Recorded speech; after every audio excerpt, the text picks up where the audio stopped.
Stock Funeral Home and Cremation Services. Your number one source of news and information in LaPorte County is 96.7 The Eagle and HometownNewsNow.com. Welcome to Sound Off on 96.7 The Eagle, LaPorte County's original social media.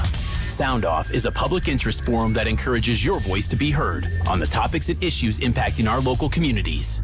For the next 30 minutes, we invite you to be part of the conversation by calling 219-362-0522. And you can now text your questions to the Liquor Vault on-air line or by email to soundoff@967theeagle.com.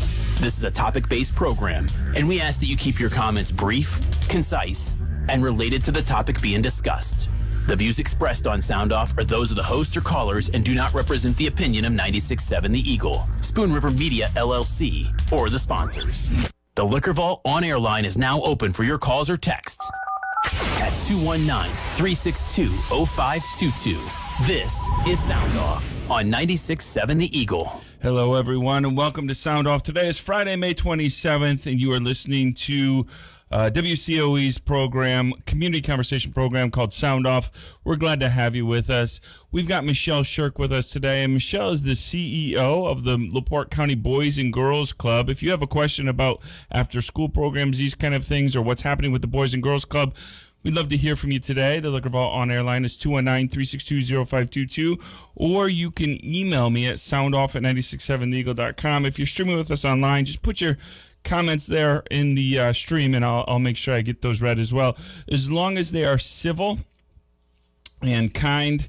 I don't want anybody talking about my Kermit the Frog voice. I know who you are. I see you. Okay, just be kind. All right. I got feelings too. Michelle Shirk, how are you today? I'm good. Thank you for having me. I'm glad to have you here today. Now, Boys and Girls Club, how long have you guys been in LaPorte County total? So the organization itself just celebrated its 25th anniversary. Many folks probably know us still as Boys and Girls Club of Michigan City. That was the name for about 24 years, right before I started, which was at the very beginning of the pandemic. The board made the decision to change the name to Boys and Girls Clubs of LaPorte County, and that was to signal our goal of countywide expansion, which we've actually been able to get going on over the past year. Yeah, and we're going to talk about some of those expansion plans that you have, because it will impact pretty much all of our listening area. Explain to our listeners that might not be familiar, what does the Boys and Girls Club do? Like, what is your specific mission? What good work is happening? So we really only do one thing, which is to provide programming for kids that's going to help them achieve better futures during times that school is not in session. You know, normally that means after school programming, either at schools or in standalone facilities. And usually Boys and Girls Clubs are open until 6 or 7, just depending on the needs. Always means a really robust summer program. That's our busiest time of the year. We have full day summer camp.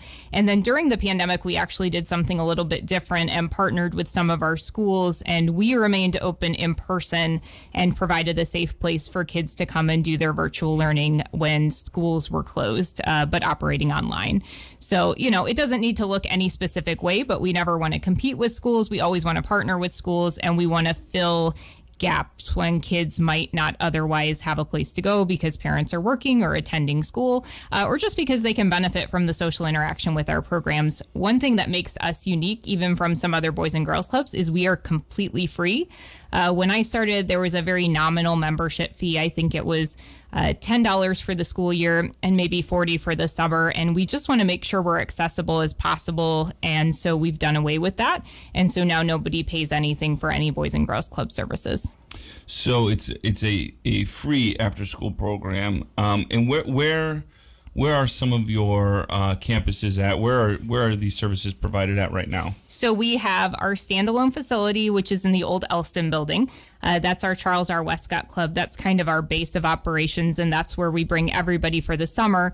And then during the school year, we also operate at Pine and Springfield Elementary Schools in Michigan City. We serve both Westville Elementary and Middle School at one location over there, and we are in LaPorte Community School Corporation at Kingsford Heights Elementary School. So you're in 3 of the 5 or 6 school systems here in LaPorte County. Correct. Already, and Westville and LaPorte schools is something that you've added in the last, year or two? Yeah, just in the last year. We started at Westville last September, right after Labor Day, and then brought Kingsford Heights on board in October. So we're talking with Michelle Shirk, who's the CEO of the Boys and Girls Club of LaPorte County, about what's happening with the organization, but also I want to talk a little bit more of a broader stuff too before we get into expansion, these kind of things.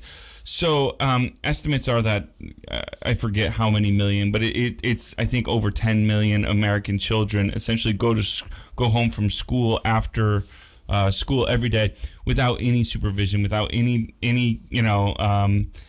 care or anything like that. Boys and Girls Club and other programs too, but your mission is to hopefully engage some of that. Why is that such an important thing for a community? So there's a lot of reasons that kids might need support after school. Some of it, like I mentioned, parents are working, they're attending school, they have other personal things going on. And so there's just not supervision at home, right? I mean, we need a safe place for that kindergartner to be. Some kids might need academic support during the after school hours, and that's a gap we can fill. Sometimes, especially for older kids, even if they're old enough to be home alone, they might not make the best choices at home. And so if they're in our programs, we can provide them with things to do that are fun, but are also going to benefit them. We had some situations during the pandemic where it would have been fine for kids to be at home, except their families lived in an area where there might not be an internet connection. And so they weren't able to access virtual school. There might be a language barrier. There's a lot of different reasons. And so, we think of need economically, but also just there's very many reasons kids might need to be in the program. And statistically, what you're saying is true as far as kids alone after school. A recent study showed that for every child in an after school program, there's 3 more on a wait list somewhere waiting to get in. And that really tracks with what we're seeing locally. Our programs are nearly always on a wait list. We will be serving 154 kids this summer. That's the maximum we can do with our existing facilities and our wait list. We already have more than 200 enrolled. I think last year we had capacity of 90, and I turned off the wait list when it was 120 just because we weren't going to get all those kids in. So you're doing these programs and they're free to attend. Are your summer programs free as well? Everything's free. Yeah. So free to attend. And there's a wait list. Like you said, the data I suggest is tracks nationwide. So how do you? I mean, I'm not saying you have to fix this, but how does a nation? How do we get to a place where this is addressed? Is there anything that's being done to hopefully help further the importance of after school programs and summer programs and like this? Because again, there are very clear metrics about the benefits to these for kids, be it tutoring or mentoring or whatever. So it seems to me the problem is there. We know what the problem is, yet we're not able to solve it. So what are you finding? Is it a space issue? Is it a staffing issue? Is it a budget issue? All of the above. So it's probably a little bit of all of those. Honestly, for the last couple of years, a lot of it had to do with COVID-related capacity limitations. I mean, there were already these shortages, and then when there are caps on the number of kids you can safely serve in a particular space because of distancing and other requirements and needing to keep kids in cohorts, that certainly adds some limits. But without that, we've definitely been able to enroll more kids and be more flexible about how we're using our spaces and flowing kids between groups, but there's still just not enough spaces. And so I do think it's our job in partnership with our schools and our community to work on that. So we are kind of doing a combination of increasing capacity at our existing sites. Like the reason we can serve so many kids at our Westcott Club in the summer is because the A.K. Smith Center is letting us use a good portion of their space. Our staff is really strong right now. We've bolstered our staff to a level that we can support that. And then also just geographically expanding. So, it was a big deal for us to go into 2 new school districts, and we know we need to do more of that. So our ultimate goal is to be serving 1,500 kids a year by 2024. We will be doing that through a combination of deepening and extending relationships in the areas that were already that, and then also adding some more. And we're kind of in talks with our partners about how we can best do that to make sure we don't duplicate existing services and that we are reaching the most possible kids and the kids that need us most. We've got Michelle Shirk on the show today, and we're talking about the Boys and Girls Club, after-school programs, these kind of things. And we had a question that came in, and I think, again, certainly prescient with the time. With the school shooting that happened in Texas, these kind of things, does it make you look over policies, all of these kind of things for safety policies? As again, oftentimes you're in schools, you're in all of these things, but the mechanism of the school, whether it's an SRO or a staff, isn't there while you're there a lot of times. So how have you guys thought through this? How are you guys processing all of this? So we're really fortunate because we are part of a nationwide collaborative, essentially, of Boys and Girls Club, and we have lots of national level resources that come down to us on all sorts of safety topics. So, every single staff member at every Boys and Girls Club is going to receive certain safety trainings that are nationally provided. And then in addition to that, we do a lot of our own training that's both organization and site specific. This is an area that actually we've spent a lot of time working on this year. We have really bolstered with our volunteer leadership collaborating with us on it, our organizational emergency action response plan. But then one thing that's really unique to what we do is needing to match our school districts. So we closed each of our school sites for one Friday this year and did site-specific safety drills. And before we did that, we met with our school partners in that district or that building and made sure that what we were teaching our staff was aligned with what they would do during the school day. And that's important because we have shared staff. Probably about 80 to 90% of our staff worked also for school districts, and we have shared kids. And so we can't be telling them to do one thing in emergency after school when they've learned something different for the school day. So, it's not obviously anybody's favorite thing to think about, but safety is probably the top priority both nationally and at our organization. We already had really robust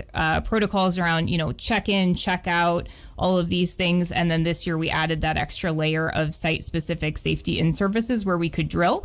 Another thing we've done this year is add a board-led site inspection. So our board members who are on our safety committee come and visit each of our sites just as an outside set of eyes to see if there might be any things that we're missing or we could do better.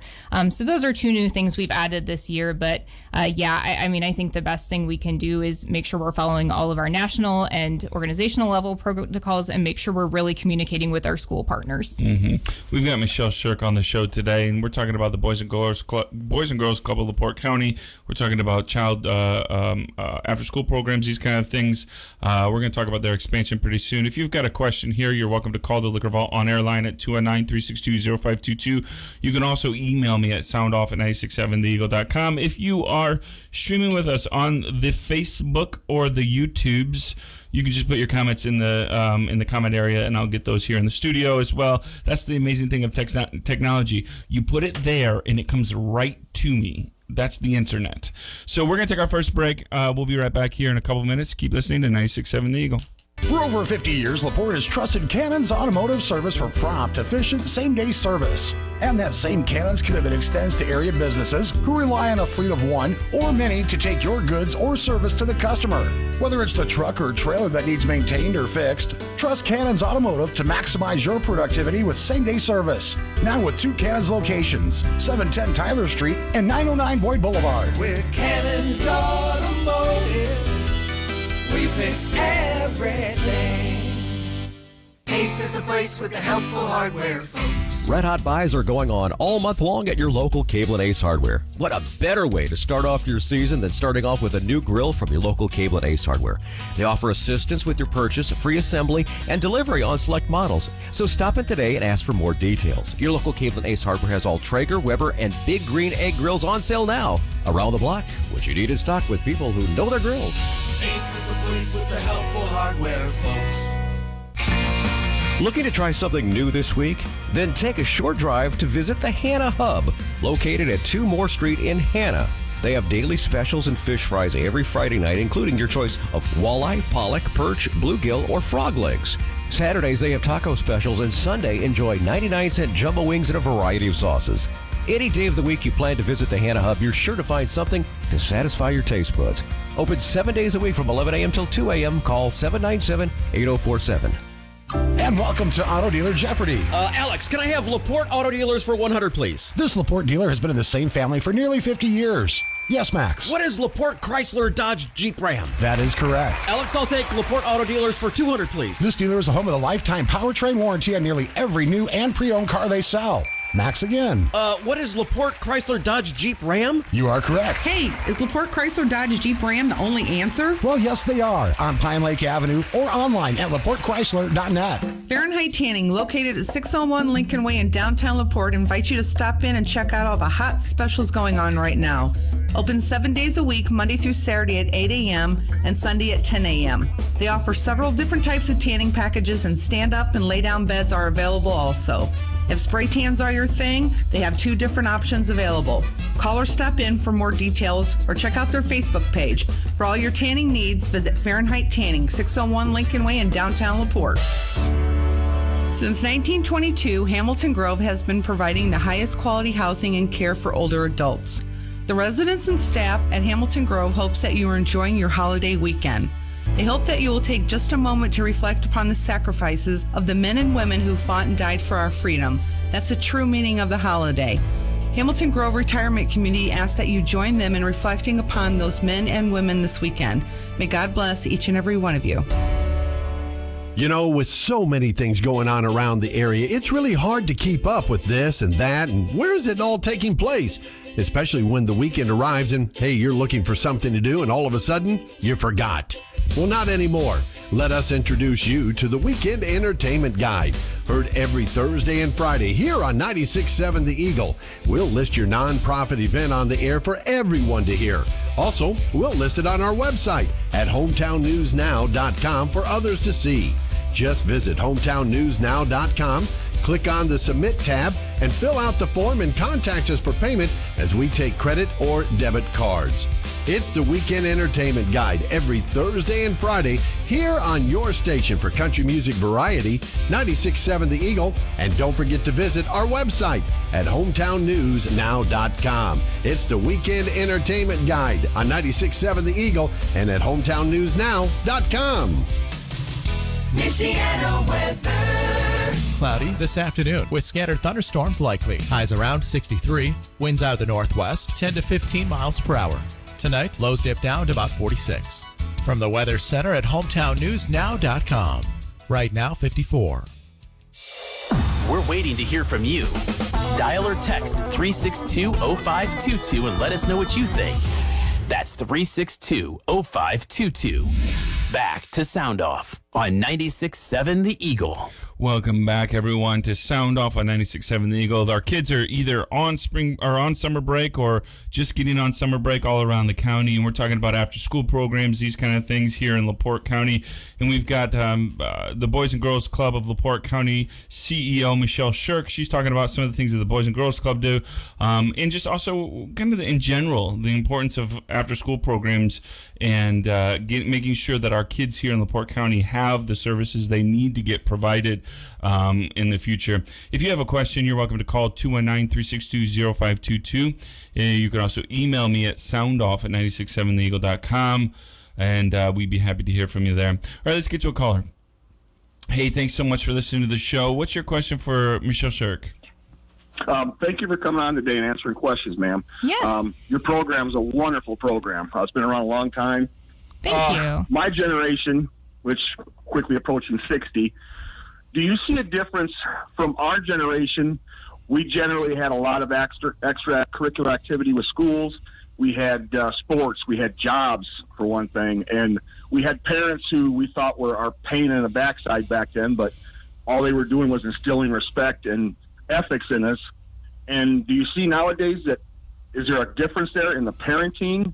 Some of it through no fault of their own because their work schedule doesn't allow them to be involved as much, or they don't want to be involved. Do you see a difference in that compared to what it used to be? Thank you. So I'm not that much different from your age.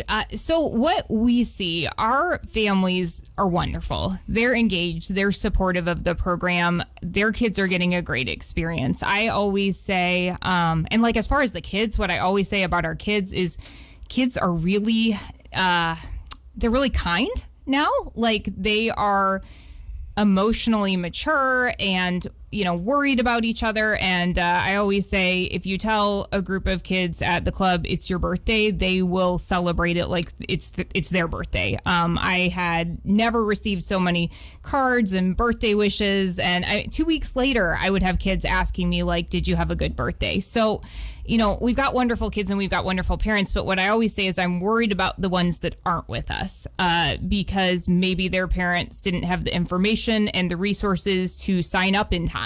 And so now they're stuck at a wait list. Maybe they haven't been able to connect with somebody to tell them about the program. Maybe, they're overwhelmed in their life and it just seems like too much to fill out one more set of forms. And so those are the folks that are probably being not reached and that we want to really make sure that we're reaching. And that was actually one reason we did away with the $10 membership fee because, okay, in the scheme of things, yeah, probably most people have $2 or have $10, but what if you don't have a bank account? What if you can't get the cash? It's COVID. What if you can't get to the club? Just how can we constantly remove barriers that aren't barriers that I would be facing or maybe you would be facing, but that could keep people from getting their kids to us? Because once they get their kids to us, we can kind of do the rest of it. And you said that there's a significant number of your staff that are also staff at schools, maybe teachers or something like that. How does that help you? I mean, I assume having some kind of consistency with some of the kids is also vital, right? It's one of the most amazing things we have going. It's, their teachers, their instructional assistants, their paras, librarians. It just really helps us navigate facilities, connects us to resources. They do often know the kids and have that level of trust. We have people that work across multiple schools. They know the families. And I always say we don't want to go into an area where the schools aren't excited to have us because that school collaboration is so important. We have information sharing agreements with all of our schools so we can make sure that, we provide them with information they might need about what's going on with their facility. They can provide us with information that might be helpful. This was especially important actually during our extended day COVID programming. We would have our staff that would be reaching out to teachers and saying, hey, we've got this kid, they're sitting in the Zoom waiting room. We can't seem to figure out how to connect. If we have a student maybe that doesn't have homework for a long time, we might reach out and say, is there really not homework or are we just not finding it? Because a lot of these things, they're on Chromebooks now and I can't even always navigate all the things as well as my kids can. And then vice versa, schools appreciate us sharing that information. And then during that virtual programming, they knew they could reach out to us if the child was attending club and for some reason they hadn't seen him at a session. So those collaborative relationships are really important. I was reading a study just written a couple years ago called Challenges and Opportunities in After School Programs, and I'm sorry I don't have the name of the outfit that did the study, but essentially the whole point of the study was was to name and articulate the issues that after school programs are having. And where the failures and the successes are coming from. One of the things that they found kind of nationwide is that some of the obstacles are obviously increased wear and tear on facilities, these kind of things. But one of the things that caught my eye is one of the things they said is nationwide we're having an inability of programs to reach the most at-risk children, and it sounds like your fee thing, to try to is part of that as well.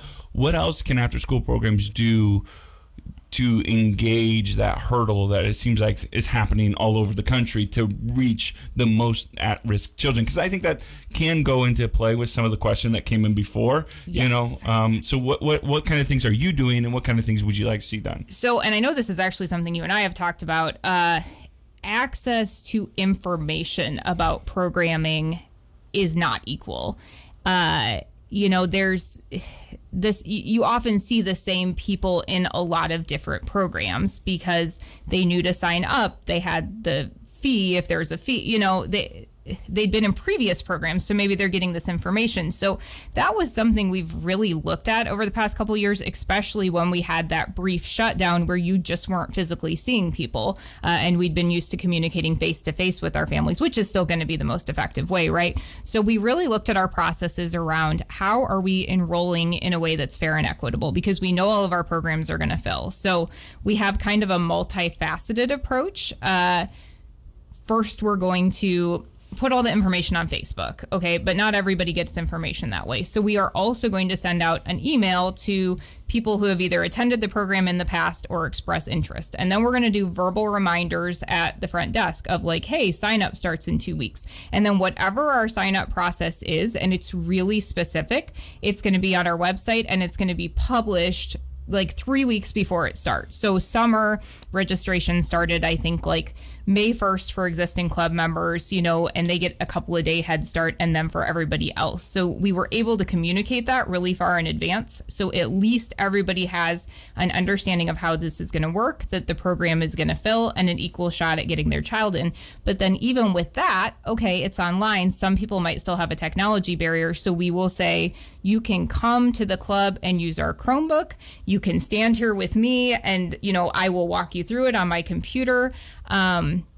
Just whatever we can do to make sure that everybody understands what that process is ahead of time. So then 3 weeks later, it's not like, gosh, I really need the service, but I was not able to sign up because I didn't know about it. And then the other thing that we do, which I think is really consistent with our mission to reach kids that need us most, is sometimes we get kind of what I would call crisis referrals from principals or school counselors. And we will really try to do whatever we can to accommodate those. And a lot of those did happen in situations like, this family doesn't have internet access, so their child can't attend school unless they like go sit in a car somewhere or something like that. During COVID, there were more of those crisis situations than we're probably getting now, but we really try to honor those referrals where we can, even if we're, say, mid-program, like how can we move things around to get a space for this child that's been referred by a counselor or principal.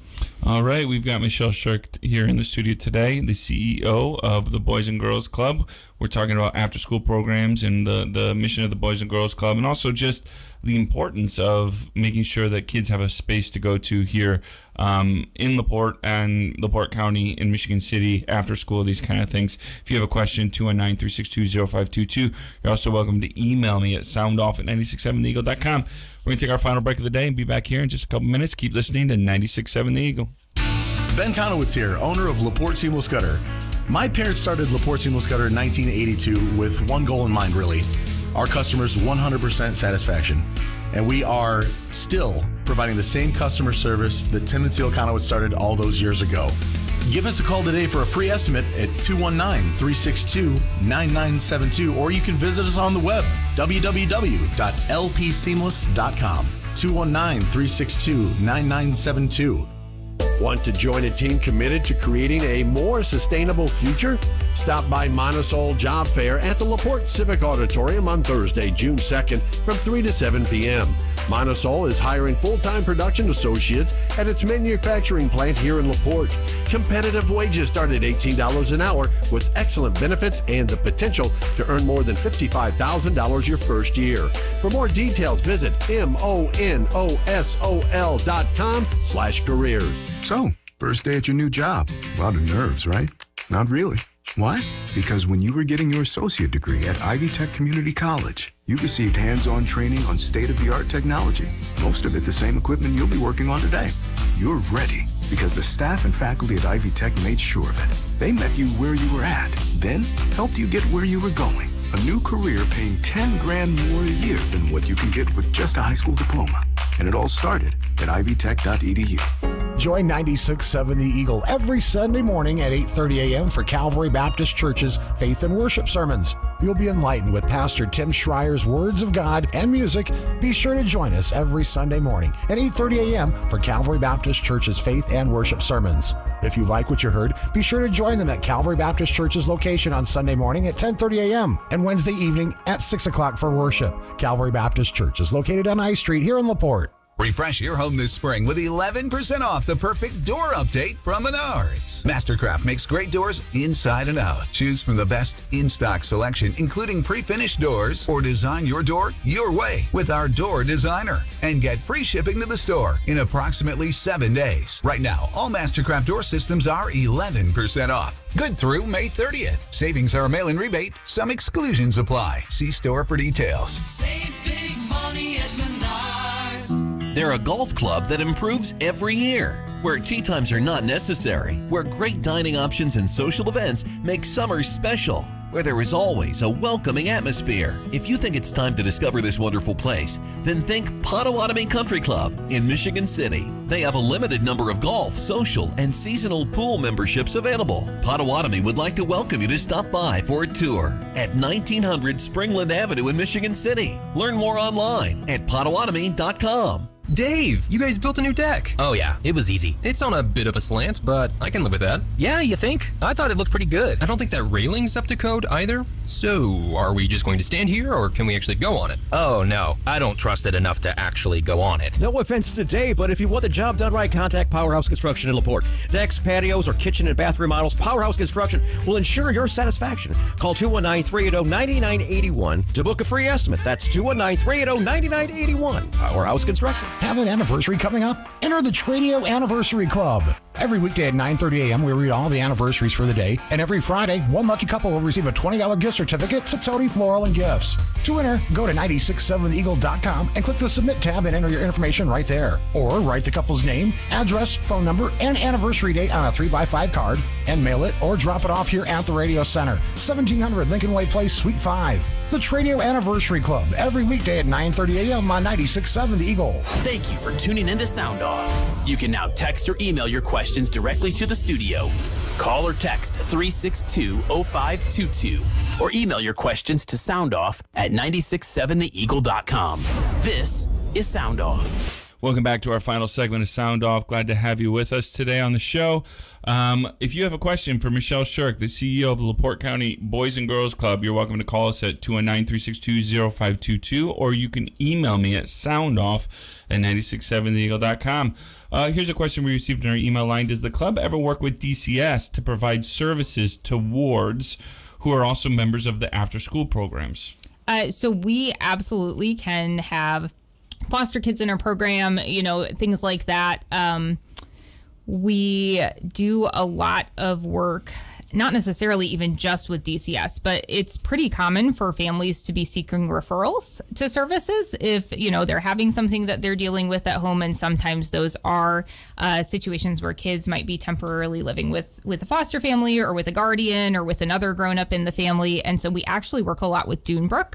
That's a major place that we refer families who might need services that are a little bit beyond what we can provide. And then the other thing that we do is we can host therapeutic services and things that kids need during club hours at the club. We have a quiet, confidential space that we can do that, as long as the person has the appropriate credentials and the parents agree to that. That's something that we do at the club. So, we kind of know where our boundaries stop and some of these other really great agencies that provide services to families start. But what we can do is have that level of trust with families and be able to provide them with referrals for other services. So let's talk about your expansion. So Boys and Girls Club, like you said, was Boys and Girls Club of Michigan City. It's now Boys and Girls Club of LaPorte County. You're in Westville. You're now in LaPorte Community School Systems at Kingsford Heights, correct? What is the goal? Do you want to reach, more schools in Michigan City, Westville, LaPorte? Do you want to continue expanding beyond that? What is the ultimate goal for the Boys and Girls Club of LaPorte County there? We kind of want to do all of that. So to reach our 1,500 kids a year, it's going to require deepening our existing relationships and then adding some. We are in the very early stages of a capital campaign, which we will be sharing much more about with the community over the next 6 to 10 months. But, what I can say now is we will definitely be constructing a standalone facility in the Michigan City area. And then we are also looking at adding some additional services, certainly in LaPorte and maybe elsewhere in the county. We are working on some of those partnerships now, but I would expect those clubs to launch in January of 2023 or thereabouts. And it's very exciting. It's moving really quickly. We've basically doubled our staffing over the past 2 years. We've been very fortunate to have a huge level of community support. We've also doubled our annual campaign, which is our unrestricted community giving over the past couple of years. And I think the community and the country really understands the need right now for services for kids. This has been a tough couple of years. We've been pretty much operating the whole time, but what we're able to do now relative to a couple of years ago is just kind of getting back to our really excellent programming, and we're just seeing a lot of joy with the kids. Even last summer with fewer restrictions, it was a very fun summer camp, and this year it's going to be an extravaganza from what I can tell. The types of experiences that we're going to be able to offer and the number of kids and the high quality staff, it's just going to be amazing. And obviously you're probably all filled for the summer, but if people want to sign up their children in the fall at one of your campuses, one of your locations, how do they get more information? How do they do that? So first of all, they could literally call me and talk to me. I love talking to families about our programs and our processes. And you can call 219-873-2298, and any of our administrative team members will be able to help you. We are still accepting people onto our wait list for summer. We are definitely getting to a point where it's probably going to be unlikely where we will be able to reach this point in the wait list, but you really just never know. And then for fall, that registration will likely open at the end of July. Like I said, it will be published on our website, the exact schedule, bgclpc.org. I would expect to have details on when that registration will happen at the very beginning of July. It may be slightly different for different sites because our school calendars are a little bit out of sync this coming year, and we have some variations in end dates and start dates. So that's always something we have to account for. So if I'm reading between the lines, you're saying superintendents, get on the same plan, please. Come on. I did not say that because we're a Boys and Girls Club. We will work with anything. I'll say it. Superintendents, get on the same plan. Come on, man. Also, with our last couple of minutes, you mentioned COVID a few times, and obviously you guys have navigated the pandemic. You're not out of it. Do you see any? I'm sure there's residual things, and we're going to be learning some of these things over the next 10 years. What have you seen? Obviously, kids are remarkably resilient, but nobody got through the last 2 years without having some impact on them, right? What do you guys see in your campuses, in your locations, and have you learned anything yet? So this is another area where I'll say I worry less about the kids that have been with us than the ones that haven't, because honestly, for our kids that have been with us consistently, they were in an interactive social program for as many hours as they would have been had the pandemic not happened, right? So those kids, I feel like we've served very well and very deeply. I think there's a tremendous yearning for reconnection right now amongst our kids and families and our staff. I think I have been to more family engagement events in the last 2 weeks than in the past 2 years. And so that's a good thing. I think there's an appreciation of just like some of the joy that comes with getting a group of people together and having a pizza night and doing a collaborative art project. I do think we're going to have some work to do to get kids more interested in activities and less interested in screens. What we observed was the more hours we had them on screens, the harder it was to get them to engage in other types of activities. And so we're hoping to have a pretty screen-free summer to kind of offset some of us. And there just are going to be kids that are academically behind. I mean, I don't think that's a secret. I think most of our schools would say that as well. So we're just going to focus on meeting kids where they're at and helping them get to the next level, whatever that is for them. Well, I want to thank you so much for being on the show. I want to thank Michelle Shirk for being here to give us an update on LaPorte County Boys and Girls Club's expansion plans, how you're in LaPorte, Amherstville,